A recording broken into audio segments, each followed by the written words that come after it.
ఇది నాసా కన్నా, రష్యా కన్నా, స్పేస్ ఎక్స్ కన్నా పూర్వం నుంచి ఉన్నది. పూర్తిగా నలుపు రంగులో అంటే బ్లాక్ కలర్లో ఉన్న ఈ శాటిలైట్ 1300 సంవత్సరాలుగా భూమి చుట్టూ తిరుగుతుందంట. ఇదే బ్లాక్ నైట్ శాటిలైట్ అని మిస్టరీ. ఈ శాటిలైట్ గురించి ఫస్ట్ టైం మాట్లాడింది నికోలా టెస్లా. 1899లో అతను ఒక స్ట్రేంజ్ రేడియో సిగ్నల్ని ఐడెంటిఫై చేశాడు. అది భూమి మీద కాదు, స్పేస్ నుండి వస్తుంది అనుకున్నాడు.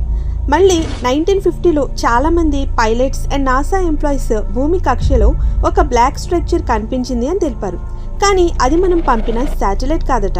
1960లో అమెరికన్ డిపార్ట్మెంట్ ఆఫ్ డిఫెన్స్ కూడా ఇదే స్ట్రక్చర్ని ఐడెంటిఫై చేసింది. ఈ శాటిలైట్ అప్పట్లోని టెక్నాలజీ కన్నా చాలా సాఫిస్టికేటెడ్గా కనిపించింది. దీన్ని రష్యా పంపించింది అని అందరూ అనుకున్నారు, కానీ వాళ్ళు ఖండించారు.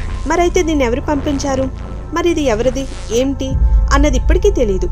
కొంతమంది ఏమంటారంటే ఇది పురాతన నాగరికత వదిలిన పరికరం అని, మరికొంతమంది ఏలియన్ రేస్ భూమిని గమనించేందుకు పంపిన అబ్జర్వేషనల్ శాటిలైట్ అంటారు.